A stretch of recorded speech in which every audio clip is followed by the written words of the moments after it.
Solat apa yang boleh dan solat apa yang tak boleh di dalam waktu tahrim? Kalau mengikut mazhab Syafi'i, pada waktu tahrim, bukan semua solat dilarang.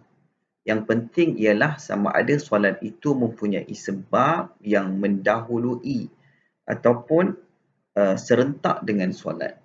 Atau sebabnya sengaja diwujudkan selepas itu.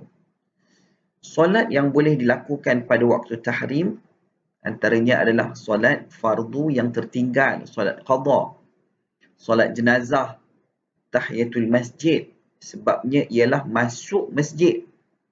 Sunat wudu apabila baru selesai berwudu, solat gerhana apabila berlakunya gerhana, sujud tilawah apabila membaca mendengar ayat sejadah, sujud syukur apabila mendapat nikmat atau terhindar daripada musibah. Solat sunat tawaf selepas melakukan tawaf.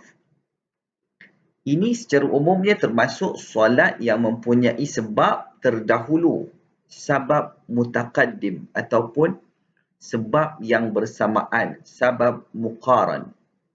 Solat yang tak boleh dilakukan, yang dilarang ialah solat sunat yang tidak mempunyai sebab atau solat yang sebabnya datang kemudian. Contohnya, solat sunat mutlak, sekadar mahu solat 2 rakaat tanpa sebab tertentu. Solat istikharah kerana sebab ataupun tujuannya berkaitan dengan perkara yang akan dilakukan selepas solat.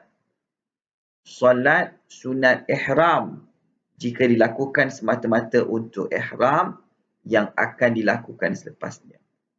Sengaja mencipta sebab supaya dapat solat dalam waktu larangan juga tidak sepatutnya dijadikan helah.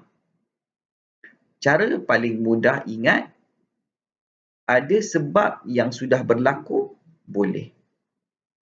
Contohnya masuk masjid, tahiyatul masjid. Ambil wudu, sunat wudu. Jenazah ada, solat jenazah. Tiada sebab, jangan buat.